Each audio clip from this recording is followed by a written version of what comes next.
O assunto do momento é obesidade e emagrecimento. Eu acho que está sempre presente nas nossas vidas. E nada melhor para explicar sobre isso, eu convidei a nutróloga Carla Confesso. Ai, muito bom ter você aqui! Que prazer, Cíntia. Gente, uma alegria enorme falar sobre um assunto que eu amo falar, a minha vivência maior em consultório. E uma alegria enorme trazer essa maravilhosa jornalista, que além de minha amiga, virou minha paciente depois de ter a Valentina, que engordou um pouquinho. Verdade. E eu tô ali sempre dando um help com muito amor e carinho. Não, help não, me ajuda muito. Ah, não, maravilhosa, sempre maravilhosa. Mas vamos lá, Cíntia. Mas a gente segue as recomendações, né? Vamos lá. Tanto assunto... mas vamos falar da obesidade hoje, né? Porque emagrecimento, eu acho que tem a ver não só com a questão da saúde e autocuidado, né? Que homens e mulheres buscam a questão da longevidade que a gente tem hoje em dia. Carlinha, a obesidade, né, é considerada uma doença crônica e multifatorial. Correto.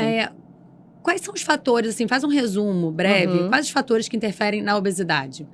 Inúmeros fatores, né? Na verdade, a doença é uma doença crônica, recidivante e progressiva, e ela é multifatorial por quê? Porque envolve vários fatores, como os fatores genéticos, ambientais, comportamentais e fisiológicos. Na verdade, é um misto de todo um pouquinho.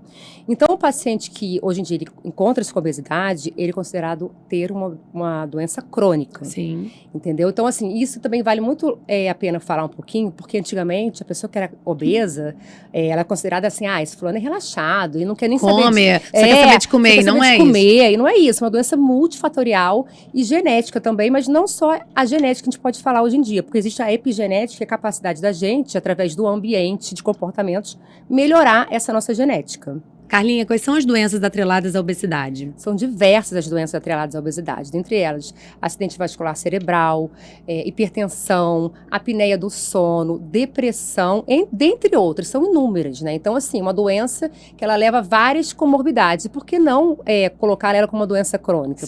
Porque então, como eu estava dizendo, não era considerada uma doença crônica, era uma doença que ela leva a várias outras comorbidades, quando uma vez instalada a obesidade. E tem tratamento? Como é que se trata a obesidade? Bem, eu acho que tem que ter um tratamento clínico, né? Um bom médico, um especialista que saiba cuidar da obesidade. Eu acho que é uma doença que a gente precisa de múltiplos profissionais, tá? Às vezes psicólogo, psiquiatra, um preparador físico, eu acho fundamental, porque a pessoa precisa mudar o estilo de vida. Pois é, você falou do preparador físico, né? É importante a gente ressaltar aqui sobre os exercícios, né? Porque todo mundo acha, eu vou emagrecer só fazendo aeróbico. Não, esquece isso. Isso, na verdade, bem, a minha geração, né? Eu acredito, assim, para emagrecer era aeróbico. Hoje em dia, a gente tem que desmistificar isso, porque, na verdade, quanto mais músculo a gente tem, maior a nossa termogênese. Então, é muito importante a gente observar a composição corporal do paciente, porque quanto mais músculo, maior a termogênese.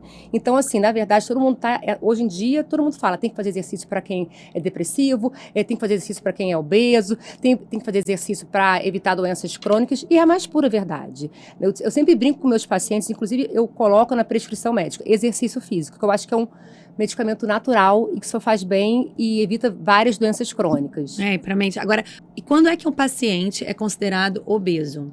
Então, uma triagem inicial, a gente faz o quê? A gente mede o índice de massa corporal do indivíduo. Como é que é feito isso? A gente faz um cálculo, né, entre o peso e a altura ao quadrado. E ali a gente faz uma classificação. Um indivíduo normal, geralmente, ele tem um índice de massa corporal entre 18 e 25.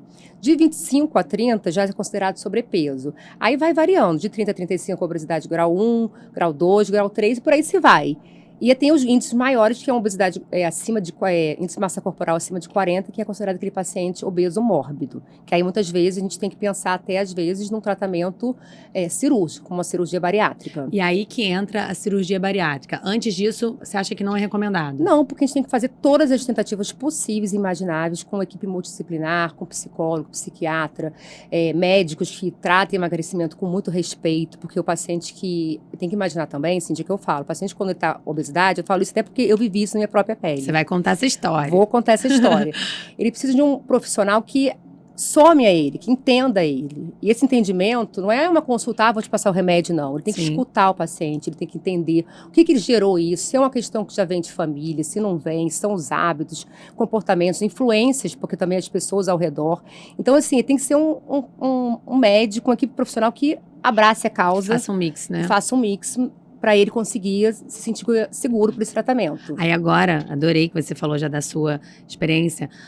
Carlinha, você é um exemplo, né, de virada de chave. Você perdeu 30 quilos, né? Depois da sua gravidez, você estava... foi considerado obesa ou não? Sim, Explica pra obesa, gente, conta pra gente como é que foi essa transformação. Não, na verdade, eu emendei uma gestação na outra, não tinha emagrecido o suficiente entre uma e outra, no intervalo de 2 anos. E eu sempre fui aquela pessoa que engordava, emagrecia antes da minha primeira gestação.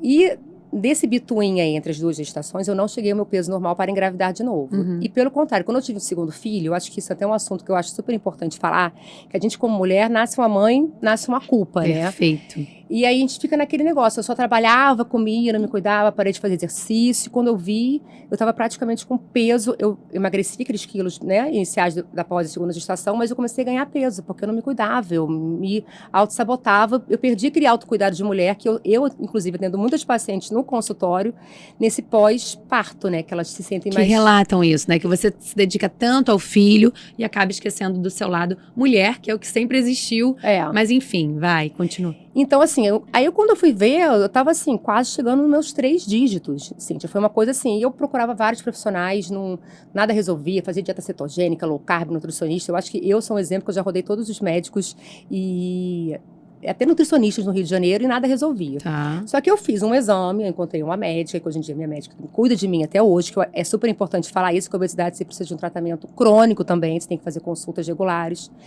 E a gente fez uma série de exames e eu vi que eu estava com gordura no fígado. E aquilo me deixou...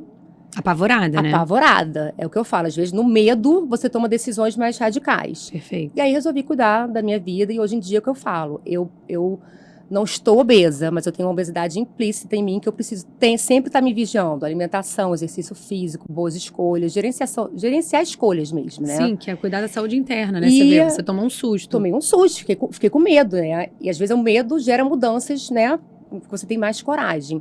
E assim, então eu... E o que ela fez? Hã? O que ela fez para poder ter essa virada de chave e conseguir ter o efeito? Eu me conscientizei. Quando você vira mãe, você quer o quê? Você quer ter os seus filhos pro resto não, o resto da vida é impossível, mas eu falei assim, eu sou mãe, eu preciso viver, eu tenho que estar bem, eu tenho que estar saudável. E aí também foi aquela coisa da gente trabalhar a cabeça, que uma mãe feliz é uma mãe que vai ser uma mãe melhor. Tem todo aquele questionamento de mãe.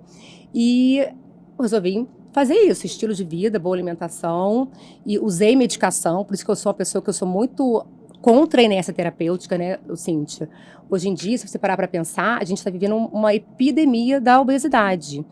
Os dados estatísticos do IBGE de 2020, o que ele observou? Que 60% da população brasileira se encontra com sobrepeso ou obesidade. Então, são dados muito alarmantes. É um número elevado, né? Muito elevado. E já tem estimativas que até 2035, mais da metade da população vai estar com sobrepeso e obesidade.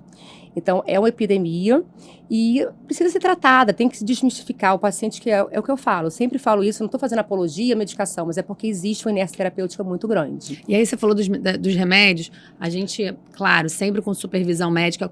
Quais, assim, a gente ouve muito falar, tem saído em várias matérias, sobre o Ozempic. A gente vai citar alguns aqui. Vamos começar falando sobre o Ozempic. Tá. O Ozempic, na verdade, é uma revolução na parte da medicação para emagrecimento, tá? Mas vale lembrar que no Brasil ele ainda é usado off-label. O que é uma medicação off-label? Que, teoricamente, na bula, ela é para tratar diabetes, mas viram o quê? Que os pacientes que tratavam diabetes, que geralmente são pacientes com sobrepeso, com obesidade, eles emagreciam. Então, nos Estados Unidos, o FDA aprovou, em meados de 2021, já para emagrecimento. No Brasil, a Anvisa liberou, mas ela vai ser agora comercializada até com o nome de Wegovy, mas a semaglutida, que é o mesmo princípio ativo do Ozempic e dessa medicação que vai se chamar Wegovy, ela tem efeitos maravilhosos, porque assim, é uma medicação muito promissora, porque ela retarda o esvaziamento gástrico, gera saciedade e tem um perfil de segurança altíssimo, diminui índices de lipídios, triglicerídeos, redução de acidente cardiovascular. Então, é uma medicação que é muito utilizada. Só que, infelizmente, do meu ponto de vista, eu como médica falando aqui, às vezes ela é utilizada de modo recreativo para pessoas que não precisam, né? É esse o cuidado que tem que se tomar, né, Carlinha? É verdade. Então, assim, às vezes pessoas, até mesmo que não precisam, começam não só a perder gordura, mas como catabolizar músculo. Sim. E músculo pra gente, Cíntia, é o que eu importante. falo, é ouro. Sim.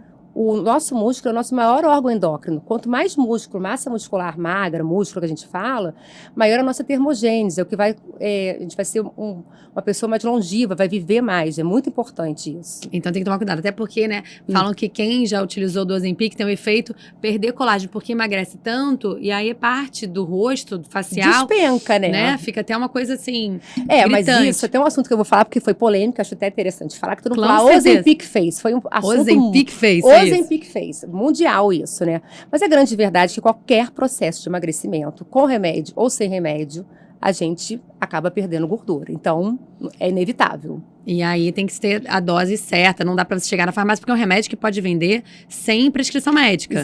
Então, assim, pode dar ruim, né? Pode dar ruim, diferente do Contrave, que é esse que eu quero falar, Carlinha. Que você postou recentemente no seu Instagram? O que é o Contrave? O Contrave, na verdade, é uma medicação que já existe nos Estados Unidos e Europa há bastante tempo, mas é uma combinação de 2 fármacos, que antigamente era até prescrito isoladamente, que eles fazem o quê? Um sinergismo. A combinação dos 2, eles o quê? Aumentam a saciedade, diminui a fome. É uma medicação que, do meu ponto de vista, vai ser muito benéfica para o tratamento de obesidade. Eu acho que a indústria farmacêutica está muito vendo essa epidemia, cada vez mais desenvolvem medicações com perfil de segurança melhor e com maiores benefícios. Gente, a gente não está fazendo nenhuma propaganda de medicamento aqui não, pelo amor de Deus. Pelo amor de Deus, a gente tem conflito de interesses, né, Cíntia? Exatamente. Mas a gente está falando de remédios que estão aí em pauta, né, que saem matérias sobre emagrecimento e obesidade, e que a gente está aproveitando esse espaço aqui para falar um pouquinho, mas é sempre importante você ter uma recomendação médica. Isso é fator primordial para você comprar qualquer medicamento. Aí tem o Contrave, que é esse, que também faz essa questão. Saxenda, que é uma coisa já aí mais utilizada, né? Que na verdade foi o primeiro agonista de GLP-1, é uma medicação que tem o mesmo mecanismo de ação do Ozempic, só que é de dose diária. No Brasil, ela, na bula da medicação, é para emagrecimento. É outra também uma medicação muito utilizada, com perfil de segurança altíssimo. Também tem outra medicação que já tem um tempinho. Saxenda são injeções, não é isso? São injeções, são aquelas canetinhas subcutâneas que vão sendo dosadas conforme a necessidade do paciente. E também tem essa questão, né? Você falou bem, Cíntia. Eu acho que, assim, muitas pessoas às vezes falam, eu já usei isso, não adiantou. Porque, gente, não é só remédio. Não é só remédio. Nunca vai ser. O que eu tenho de paciente que eu atendo no consultório, eu já usei o Ozempic, já usei Saxenda, não funciona. Gente, não vai ajudar. Não, e aí falam que volta o efeito rebote, porque aí você fica sem, tudo bem, saciou minha vontade, não tô comendo nada, de repente parei, mas aí é a mudança, isso ajuda, não é isso, Carlinha? Você vai saber explicar assim, melhor do que eu falo. Na verdade, a medicação é um coadjuvante. Se você não fizer a sua parte de mudar seu estilo de vida, fazer escolhas inteligentes, uma boa alimentação, exercício físico, medicação nenhuma faz efeito. Porque se fosse assim, era muito fácil, né? Muito. A gente comprava o remédio, estava tudo lindo, não é isso. Então, eu sempre bato na tecla. Até quando meus pacientes chegam na consulta, eu acho que eu não dou medicação de cara, a não ser que tenha dados laboratoriais que necessite que você veja que o paciente é um paciente que já tentou muito e não conseguiu. A gente vai fazer a medicação como coadjuvante, mas as medidas básicas sempre, de exercício físico, alimentação adequada e medicação quando há, de fato, a necessidade. Agora, adorei.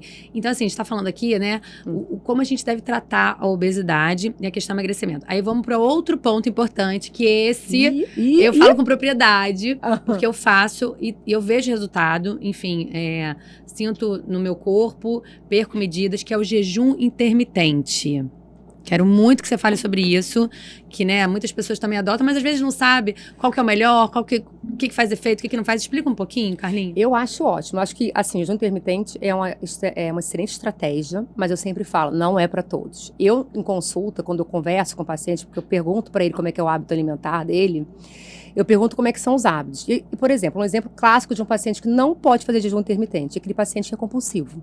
Por quê? Ele vai fazer o jejum intermitente, vai fazer 14 horas sem se alimentar, 16 horas sem se alimentar. Só que quando ele corta o jejum, quando ele quebra o jejum, ele tem aquela compulsão de comer muito. Então, não adianta, não é para ele. Não vai segurar, entendi. Mas os benefícios do jejum, tem vários benefícios aí que a gente vê. Na verdade, o jejum intermitente, ele, na verdade, já existe há muito tempo, né? Desde a época lá do, né? que até chamam paleolítico, essas coisas assim, mas ele tem benefícios de aumento de liberação de GH, os hormônios, na verdade diminui o hormônio da fome, aumenta o hormônio da saciedade quando se faz um jejum, e tem os diferentes tipos de jejum, que, por exemplo, um que eu gosto muito é o jejum metabólico, onde você pode ingerir uma boa fonte de gordura, como triglicerídeo de cadeia média, óleo de coco, que já foi muito utilizado, que dá uma saciedade para o paciente. O que é o triglicerídeo de cadeia média? Explica pra gente. Na verdade, eu brinco que eu vou usar um termo que, assim, é a parte melhor ali do óleo de coco, né? Então, assim, é triglicerídeo de cadeia média. O que ele faz? Ele gera saciedade ao longo do dia, quando você usa um pouquinho. Perfeito. Então, assim, é uma gordura boa que não vai gerar picos de insulina. Então, a pessoa, ela vai estar ali no seu jejum metabólico, no caso, mas não vai estar ali liberando insulina, que aumenta a insulina, aumenta a fome. E uma dúvida que sempre tem. Café quebra o jejum? Aí é um assunto que é controverso, Cíntia, mas eu vou dar a minha opinião aqui, tá? O ideal mesmo é usar o café sem nada, sem adoçante nenhum, tá? Mas eles são correntes, tem nutricionistas que falam que não deve de jeito nenhum. Mas aquele paciente meu que chega pra mim, quero fazer o jejum, não sei fazer jejum sem tomar adoçante. Eu falo, tudo bem, você vai começar diminuindo gradativamente, porque mal ou bem ali não vai gerar um pico de insulina, mas, teoricamente, um jejum que não seja metabólico, ele tá quebrando o jejum. Entendi. Tipo então, o café sem adoçante, o café normal, não quebra jejum, mas se bota adoçante já fica mais vai complicado. Mais com a teoria de um jejum metabólico, é controverso, mas eu acho, imagina aquele paciente que tomava um café com açúcar. Sim, eu acho que eu não posso ser radical com cada paciente. Então, o paciente vai fugir. Ele tem que, né? Assim, aos pouquinhos, toma 5, 4, 3 gotas, 2, quando ele vê, tá sem nenhuma. Perfeito. Ele tá fazendo um jejum lindamente. E acontece com suco também, né? Tem gente que tem, por exemplo, eu não consigo adoçar nenhum suco, mas eu já perdi essa mania, porque na minha fase adolescente eu tomava tudo com açúcar, né? Então a gente vai mudando, essa é a questão, vai mudando o mindset, o estilo de vida, né? Vai vendo o que tá fazendo efeito, como é que você se sente bem, você tem que estar bem. Não adianta ser uma coisa óbvia, você tá botando em risco a sua saúde, você vai ter que ser mais radical. Com certeza. Mas voltando ao assunto de jejum, qual é o tempo ideal, Carlinha? 12, 14? Eu acho que no mínimo 16 horas. No mínimo 16 horas. Mas para quem é tudo assim, aquele passo a passo. Nunca fez? Começa com 12, acho que quase todo mundo faz. Mas minimamente 14 e 16 eu acho que é a janela de 16 horas não se alimentando com 8 horas de alimentação, eu acho que assim, é um mundo muito tranquilo e fácil de se fazer. Tá, e aí nessa alimentação, pós esse jejum de 16 horas, o que você indica aí pra gente poder fazer a ingestão? Sempre comer o quê? Uma boa fonte de proteína e gorduras boas, que vai gerar saciedade. Essa proteína e gorduras boas são grandes fontes de saciedade. Então, o ideal é você quebrar esse jejum com uma boa fonte proteica, com uma gordura boa, uma salada, um carboidrato de baixo índice glicêmico, que você vai conseguir controlar o resto da sua fome nas suas horas restantes de alimentação. Bom, a gente falou de jejum intermitente, vamos voltar um pouquinho sobre os exercícios, né? Lógico. Qual é esse hormônio que está sendo muito falado, né, que é benéfico quando a gente faz exercício físico? Bem, na verdade, sim, é um hormônio que ele foi descoberto pela Universidade de Harvard, tá? Recentemente, acho que se eu não me engano foi em 2012, posso estar falando uma data não muito precisa, mas é um hormônio que ele é relacionado ao quê? Aí foi observado o quê? Que os pacientes que quando fazem exercício físico, eles liberam um hormônio chamado irisina. E a irisina, o que ela faz? Ela aumenta a taxa metabólica basal. Então, isso é muito importante a gente saber que a irisina está relacionada diretamente ao maior gasto energético ao longo do dia, após essa liberação. Por isso tem muito aquela brincadeira, hashtag tá pago, as pessoas botam, fiz exercício, tá pago. Mas, na verdade, a pessoa tá até pagando, porque ele fica ali circulante, né, na corrente sanguínea por muito tempo, aumentando o quê? O nosso gasto calórico basal. O que é o gasto calórico basal? O que a gente gasta fazendo as atividades normais, dormir, acordar, levantar. Então, é muito interessante falar que, é o que eu falo, exercício físico é remédio. Mas tem algum exercício físico específico ou em geral? Tem que ser uma atividade física, não vai ser caminhar conversando. Tem que ser uma atividade física moderada, que você não consiga conversar com a pessoa, né? Que geralmente, né, Carlinhos, o ideal para você fazer uma queima, né, de gordura ou o metabolismo ficar mais acelerado é o quê? 20 minutos de aeróbico? Mais de 20 minutos? Não, na verdade tem que ser o ideal, o mundo perfeito é a combinação de um exercício de resistência e um exercício de aeróbico. Mas para ganhar massa muscular, sem dúvida alguma, o de resistência que é a musculação.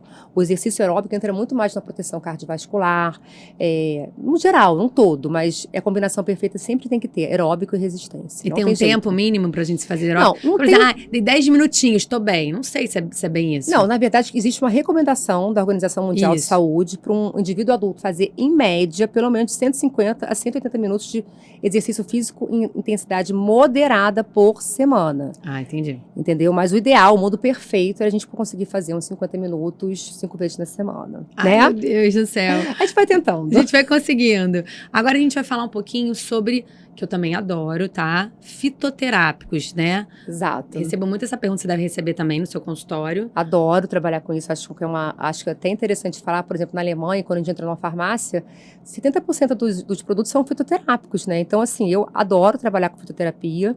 E hoje em dia existe um arsenal de fitoterápicos aí para ajudar no sentido de emagrecimento, de longevidade, para pele, enfim, são inúmeros, né? Porque muitas pessoas eu tinha até preconceito. Ah, isso não funciona, porque a Não. natureza... Não, pelo contrário, né, Carlinhos? Funciona, mas é o que eu sempre falo, funciona se você Junto. fizer uma boa alimentação, se você fizer eu sempre brinco, você tem que fazer a sua parte, não é tomar Tem que e seguir a cartilha, resolveu. gente. Não é isso, é cartilha. Exatamente. Vamos citar aqui alguns, né, que Tá. são benéficos. Eu gosto muito, aí eu vou falar Tá. um pouquinho do Morosil, por exemplo. Eu adoro o Morosil, na verdade, ele é um derivado das laranjas de Moro, né, numa região específica da Itália, que ele é comprovado, né, que tipo assim, que ele aumenta mesmo a termogênese, diminui o índice de gordura visceral, mas assim, são todos estudos assim que não tem assim comprovação científica de fato, mas a gente observa, em estudos observacionais, observou-se que de fato há um aumento da termogênese, perda de gordura abdominal, que é associado a uma dieta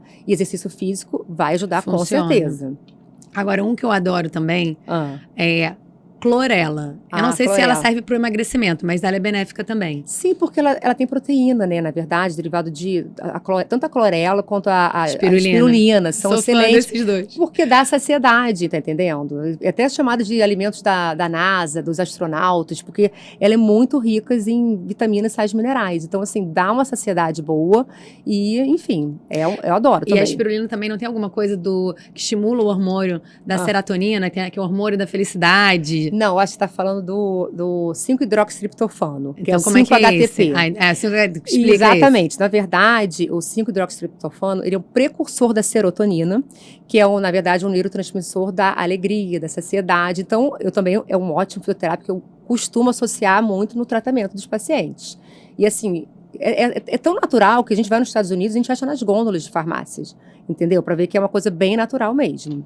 Tem outros também. Hoje em dia, tem um novo que eu acho super interessante. Na verdade, ele se chama Clock, que na verdade ele faz o quê? O browning. O que é o browning? Na verdade, todos nós temos células adiposas brancas. Ele consegue converter as células adiposas brancas em células bege, marrom, né? Por isso esse nome browning.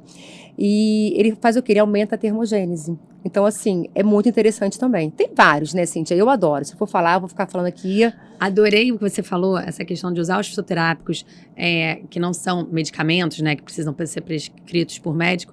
E aí a gente entra na questão emagrecimento, não só da balança, né, Carlinha, que é importante falar. Super importante. Gente, eu tô com, sei lá, pesava 65 e agora eu tô com 64, 63, mas as minhas roupas eu tô sentindo que elas estão vestindo melhor. Ou seja, não perdi tanto quilo, mas eu tô me sentindo melhor. Como é que é isso? Não, isso é super importante falar. Quando a gente fala em questão de emagrecimento não é perder peso na balança. Esquece isso é coisa do passado. Tinha até cálculos que falavam, você tem uns 70, você tem que pesar 60. Esquece isso. Isso não existe. O melhor referência para a gente poder fazer seriam as pregas cutâneas ou mesmo a bioimpedância, que ali você vai ver a sua massa gorda, a sua massa magra no caso é o músculo, então a gente não pode definir basicamente por IMC, porque senão um fisiculturista, um atleta, ele tem um IMC altíssimo, mas ele é altamente saudável, porque tem muito músculo. Músculo pesa, gordura não pesa. Então, é importante mesmo. É a troca da massa. Isso. Composição corporal. Pela massa magra, que todo mundo quer, né? Que é o todo mundo quer. Eu tenho várias pacientes, por exemplo, que, tipo assim, pesavam 60, eram as falsas magras. Porque, na verdade, elas, na balança, elas estavam ali com peso lindo, maravilhoso, mas ela tinha muita gordura e baixa de músculo. Então, a composição corporal é que vai realmente, assim, definir um paciente saudável ou não. Carlinha, o mais importante, né? A gente falou aqui dos medicamentos, dos fitoterápicos, até de uma cirurgia, né? No caso, se precisar daquele paciente. Mas é primordial a mudança de mindset, né? Total. Cabeça é tudo, né, gente? Acho que e por isso que eu falo, tratar a obesidade é multidisciplinar. Muitas vezes precisa de um psiquiatra, de um psicólogo que acompanhe. Até mesmo de transtorno. Hoje em dia, tem diversos números de transtornos, né? Transtorno de compulsão alimentar, que é muito comum. As pessoas precisam de um acompanhamento ali com um psicólogo, uma pessoa que ajude, porque não é... Precisa de uma base, precisa de alguém. Com certeza, porque vem lá de trás. Vem lá de trás, entendeu? E aí, além do mindset, a gente tá falando do mindset, que é a mudança no comportamento alimentar. Dá dicas pra gente finalizar aqui, infelizmente, que o tempo é curto. Que pena. Dicas de alimentos que aceleram o metabolismo, que a gente, né, possa comer assim... Tranquilo. Não, gente, tudo moderado, tá? Mas assim, com menos culpa, vai. Esse aqui tá me ajudando. Tem gengibre, tem a canela, que inclusive ajuda nas questões da glicemia. Eu sempre falo, para ajudar mesmo, alimentos que gerem saciedade, como os alimentos integrais. Se a gente for pensar hoje em dia, o integral tem a mesma caloria do que não é integral, mas tem ali a fibra, né, que gera saciedade. Nosso intestino demora mais a processar, a digerir, então dá saciedade. Eu acho que uma boa escolha, né, sempre, Cíntia, assim, de alimentos. Agora, termogênico, tem vários. Castanha. Né? Castanha é uma boa fonte de gordura, como eu já falei inicialmente, então gera saciedade, mas também você tem que saber quantificar. Se você é aquele paciente que vai comer o pote inteiro da castanha, esquece, melhor nem comer. Não, gente, sempre tem que fazer, né, as pessoas que, né, se puderem ter acesso a médicos para poder fazer um cardápio, a quantidade, é ótimo, mas lógico, todo mundo sabe que tem que ser com... Porque assim, não dá para você fazer o do coleguinha, porque você não tem os hábitos do seu coleguinha, né? Então, é o que eu falo, pode comer castanha? Não pode comer castanha à vontade. Castanha é um alimento que é saudável, porém, tem uma densidade calórica muito alta. Então, se você é o paciente que gosta de beliscar, que vai ficar comendo, já não é para você, eu já falo, nem come. Melhor não começar, não é verdade? Agora uma dúvida pessoal, tá? Alimentos que vão me ajudar a estimular o colágeno. Existe isso? O melhor alimento. Cortar açúcar, gente, a verdade seja dita. Porque açúcar em excesso causa glicação. O que é glicação? Eu adoro trabalhar com minhas amigas dermatologistas, trabalho no consultório de algumas, inclusive. E então, assim, o que acontece? Na verdade, a glicação, ela faz o quê? Ela quebra os fibroblastos, as fibras de colágeno, açúcar em excesso. Então, assim, o menos açúcar possível, né? Hoje em dia... Não tem jeito, né? São os 3 pós brancos que matam. Vou falar aqui uma bobeira aqui, mas eu costumo brincar, mas é o sal, é o açúcar e a cocaína, né? Assim, então, assim, a gente tem que tomar muito cuidado, observar. Por exemplo, Alzheimer. O Alzheimer, hoje em dia, tem algumas classificações que consideram Alzheimer como uma diabetes tipo 3. Porque já foi observado que pessoas que consomem mais açúcar têm maior índice de desenvolver Alzheimer. E por aí se vai, né, Cíntia? Eu acho que... Gente, é muito assunto. São pautas relevantes, como eu sempre falo, Conexão traz isso. Pautas relevantes, mas a gente vai marcar um outro dia. Isso, gente, eu amei. Ai, gente, eu também. Pena que tem que acabar. Infelizmente. Carlinha, obrigada mais uma vez por trazer aqui o seu conhecimento. Acho que ajudou bastante aí o pessoal de casa, né? Que tinha preconceito com o uso de medicação, fitoterápico, e saber que o emagrecimento e obesidade tem tratamento, sim. Tem tratamento, exatamente. Tem que ter um esforço, né? Tanto do paciente quanto, enfim, ajuda do médico. Isso aí. Obrigada. Beijo, gente. Foi ótimo. Beijo. Êêêê!